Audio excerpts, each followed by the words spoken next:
سه چیز ثوابش به جهان نمیبروید. یکی پدر و مادر چهرهش نگاه کردن به خنده مخلصانه تمام ثواب دنیا را جمع کنه چه نمی نمیبروید. هر فرزندی که اوتاجون میگه به خنده مخلصانه نگاه کنه میگه ثواب تمام جهان گرفتگیه. دیو میگه کسی قرآن عظیم‌الشان نمیخونه، کسی هویش میکنه نگاهش میکنه، البته به دست به تورات میقپش نگاه میکنه میگه تمام جهان ثوابش گرفتگیه. سوم کسی که خونه خدا را ای پیش خیلی میقپه ما چک میکنه همون میگه جهان. این سه چیز در ثواب نمیبره اومده و یگون ثواب به این سه چیز نمیبره. با همین خاطر کوشش کنید که قرآن خوان شید. قرآن اینقدر بزرگه که شاعر میگه گل به گل و گل به گلستان مزه دارد، از کار دنیا مال دنیا خواندن قرآن مزه دارد. قرآن خیلی مزه دارد. قرآن اگر شما یک برای این حلاوت کیف میگنید. قرآن میگه زیق شدی، ناراحت شدی، رزقت کم شد، وضع مالی تنگ شد، مشکلات داری، سرگردانی، قرآن بخون یک امپول بده که دل چی میشیده؟ شاده میشیده. این قرآن برای ما و تروی کدگه. بسیاری یهود و نصارا را نگاه کنین، فرانسوز و دیگه دینایی که بدینن او را نگاه کنین، او خچونا دور میکشن، خچونا با خود کشی میزنن، خچونا میپرتوین. یا که در همون خدمتو نقل میکنن سال پیش در آسیا خدمت میکنیم میگه میخیست میگه بچه خچه در چی دور میکشی نوشته که مرا عاشقم شو کرد. یا که فلانی میگه چیزو خوزی هم همی برای کسالیو نخلی ژیزنفیه میگن چی میگه او کسالیو که همین یهود و نصارا شده سر.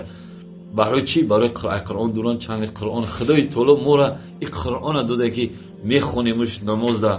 قرآن فقط این نیست در چی بخونیم کتاب بگیریم همین نماز میخونیم قرآن میخونیم، دعا میکنیم قرآن میخونیم، همین خسته میخونیم قرآن ما را نگه داشته. قرآن ما را دل ما را چی کردیسه؟ نور. قرآن که مشکلات ما را برطرف کردیسه. قرآن که بخونی انشالله دل روشن میشه. میگه زیقی قرآن بخون، زیقی میگه قرآن دا چنگ بزن. قرآن حرفاشو نگاه کن. در رمضان هر یک حرف 30 ثواب داره. الف لام میم، الف 30 ثواب، لام 30 ثواب، میم 30 ثواب، 90 ثواب. برای همین 3 حرف گفتن در رمضان. غیر رمضان یک حرفش 10 ثواب داره. اگه یاسین حضرت یاسین 83 آیت است. اگه تو فکر کنید اون را حرف قطعی بگردونید چند در قرآن 6666 آیت است، چند میلیون حرف است. تو قرآن یه بار ختم کردی اگه اون را به 10 ضرب بزن چقدر ثواب میگیری، چقدر چیز میشه. ولی خیلی میگه چی قرآن وقتی که انسان بخونه از جانب غیر خدای تعالی او را هر چی در دنیا مثل سگ ای پشتش میآید. خدا هم خیلی میتاش کسی که با قرآن چی بود. قرآن خوانی که از قرآن خوند سیر و جادو نمیگذره. قرآن خوند چشم بد نمیگذره. قرآن خوند اگر کسی که نقشه بکشه که امور یا مشکلات یا چی کنیم یا معاصره کنن بگن زلالش برسونی، قرآن خوند هیچ کار کردن نمیتونه. قرآن یک چیزیه که معجزه. میگه قرآن کسی تلاوت کنه، قرآن کسی بونه خداوند او را عزت میده. میگه حضرت عمر ابن خطاب رضی الله تعالی عنه هر صحابه ای که در درس رسول اکرم صلی الله علیه و سلم 4 روز در مکتب رسول الله درس خونده، خصوصا حضرت ابوبکر صدیق، حضرت عمر ابن خطاب، حضرت عثمان ابن عفان، حضرت علی شیر خدا رضی الله تعالی علیه اجمعین. او خداوند تبارک و تعالی او را دیدی چه خیلی عزت داد. 1500 سال شده اولی همیش خلیفه چرا و عزت یافتن؟ او قرآن درس گرفتن، در پیش رسول خدا قرآن خوندن، یک آیت هم نمیدن، تو آیت از یاد نمیکردن، با او عمل نمیکردن، دیگه آیت در نمیگذاشتن. امروز الحمدلله ببینین چقدر عزت یافتن. که شاعر در وصفش چی میگه؟ تا بود جانم دم از صدیق اکبر میزنم، ناله های عاشقان از بحر عمر میزنم، نام عثمان و علی چون تاج بر سر میزنم، طبل بوبکر و عمر به 7 کشور میزنم. او چی به عزت یافته؟ قرآن عظیم‌الشان. عمر ابن خطاب رضی الله تعالی جاهل بود، گمراه بود پیش اسلام، راهزن بود. یکی قرآن عظیم‌الشان وقتی که گفت که محمد صلی الله علیه و سلم رو اومده میرم دین، گفت تفریقه دختر یک خچا پیغمبر اعلام کرده، گفت حضرت عمر گزاله بود، سرلشکر بود، دختر همو وقت زور بود.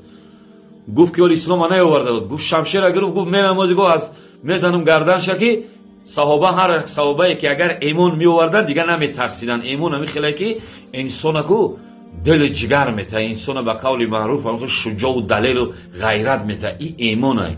مسلمان ما میدک بدیم، او روز بکسیور بودیم، ما کلام بود، ما میفتیم یک به یک قطش میزنم.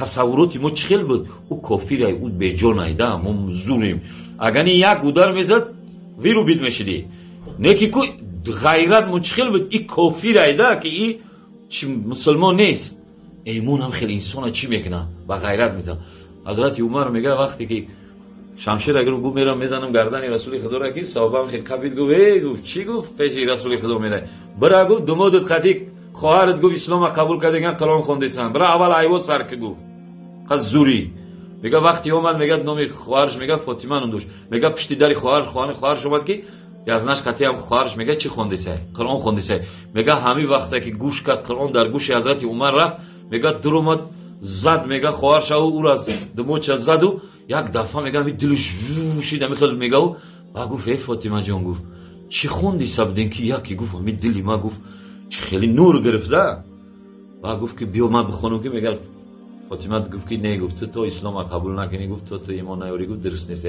دستی به تورات این کاغذی کلام خدا را قپیدن میگه حضرت عمر میگه چیموش پریوشید گفت که میرم پیش رسول خدا صلی الله علیه و سلم ایمان میارم گفت من گفت چی میگنم میگه روز رفت پیشی میگه رسول خدا خطی یاراش میگه عجب بدن میگه همیشه شکوفی نگاه کردن که عمر اومده سه میگه صحابه گفتن عمر اومده سه خیلی سیاست داشت خیده میگه حضرت سیدنا حمزه حضرت امکی رسول اکرم صلی الله علیه و سلم او سید شهدا بود گفت امیر حمزه میگه او هم زور بده و خودش تاق میره پلنگ و شیر هم خیلی جنگلا داشت شکار میکرد قطعی هم او چی میکرد زور بود و میگه حضرت حمزه گفت که هوی کنی گفت نه ترسین گفت عمره که اگر نیتی بد داشته باشه گفت گردن شمش کنم همیجا گفت همونجا میگه حضرت امیر حمزه میگه چی کرد نه میگه دلی جگر دو چیزو داد که نه ترسین گفت هویش کنی گفت میگه هوی کرد هم خیلی حضرت عمر گریف خیلی هوچ کرد میگه گفت ای عمر گفت نیتی بد اومده باشه گفت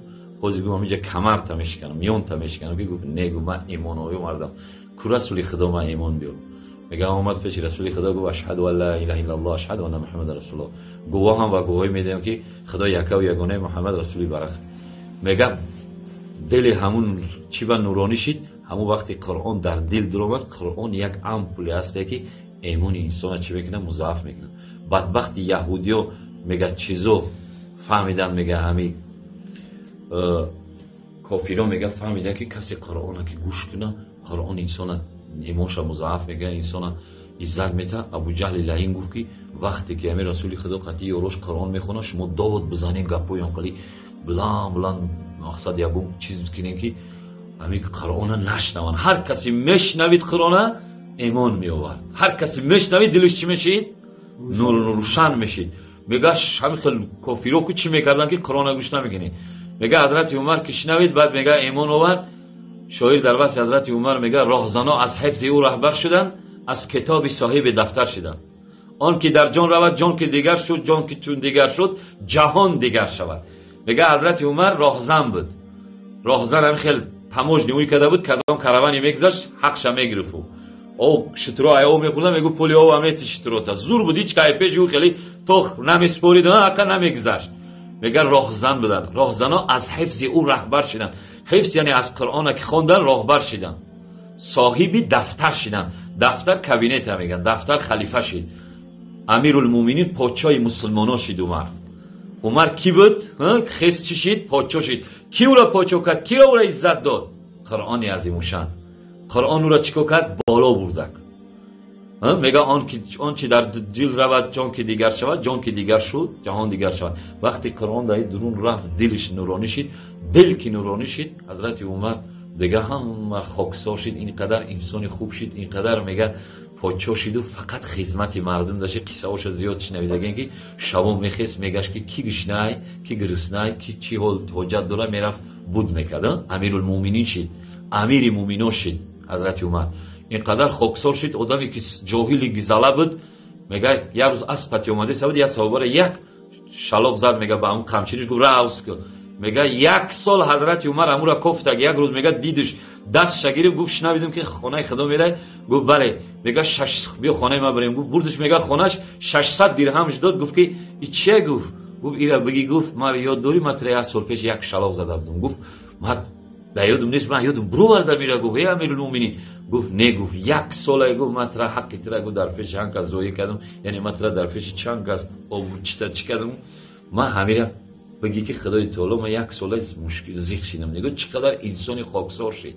و در روایت میگه حج رفتنش ده رفت، میگه اون مرده که یوف ای آسیا برآوردش، گفت ای حضرت میگفتی خودم میومدم این قرار اومدی؟ گفت که نه، گفت این 600 درهم بگی که من خانه خدا رفتم، خانه خدا در نرم که بگه که او بنده مرا زدی و ظلم کردی و مول پولش گرفتی، پولش گرفتی، مقصد بوی خانه بیرونی خانه چیکار کردی که درونی خانه آیی؟ من چی جواب میدم؟ میگه چقدر حضرت عمر خاکسار شد، اسلام کدش. نورالله جان، اسلام همین خیلی که آدم اسلام میکنه، اسلام آدم راه راست میبره. کسی اسلام فاصله گرفت، کسی اسلام دور شد، او جاهل میشه، گمراه میشه، از او هر چی امید کردن ممکنه، میتونه که آدم بکشه، میتونه که آدم همه وقت یکی اسلام که مومنی مسلمان باید همین باشه، برادرش خطی محبت کنه، برادرش خطی خشتواری اکا و دوداری کنه. این توسط رسول پاک صلی الله علیه و سلم، رسول خدا 1500 سال پیش در جزیره العرب آمد که ما و ترا امروز نگاه توسط ما یک جایی این اسلام را پیوست کرده، اسلام را محبت کرده که بشینیم این نام کنیم، خدمت پدر و مادر کنیم، اکا و دودار کنیم. یهود و نصارا را دیدین در شهرشون زندگی کردین، در یک دام زندگی میکنن، کریان یکدیگر را نمیشناسن. اکا و دودار یک پدر مادر داره، مادرش همین خودش در فرانسه یک بچه مادرش که گور میکنه، کیم کی گور میکنه نمیوه، پاخونش نمیوه، همین خاص. لیکن ما مسلمانان میگیم در جایی باشیم تابوت پدرمون و مادرمون خودمون برداریم. ما میده بودیم، یک همسایه‌مون 7 بچه داشت، وقتی که مرده دیدم بچه‌اش نیست، من 7 ساله 8 ساله بچه بودم، با عقل همین چشمم پری آوشید، گفتم این بچه‌ای را بگه که اوتشون مرده نیستن، همین را در خودم آر دانستم، در خودم چی دانستم که همین کاری خوب نیست. برای همین در کجایی هستین دعا کنین که خدا تابوت پدر و مادر خودتون برین در دورین لحد مونین، خودتون پدرتون بشوین، خودتون پدرتون کفن کنین. مردن حق همه میمره، که همه میمره. یکی خوش بهاری هم فرزندی که پدر و مادرش خودش کفن. یک خیلو پدر آدمایی را دیدم که پدر مادرشون میگه در سکرات موت نیومدن، گفتن ای خیلی که بیاییم بود توبه کردم، خدا شرم نکرده، ما اگر بیایم کارمون دست میتیم، خیلی که دیگه میریم چی کارش میکنیم، میگه یا که پدره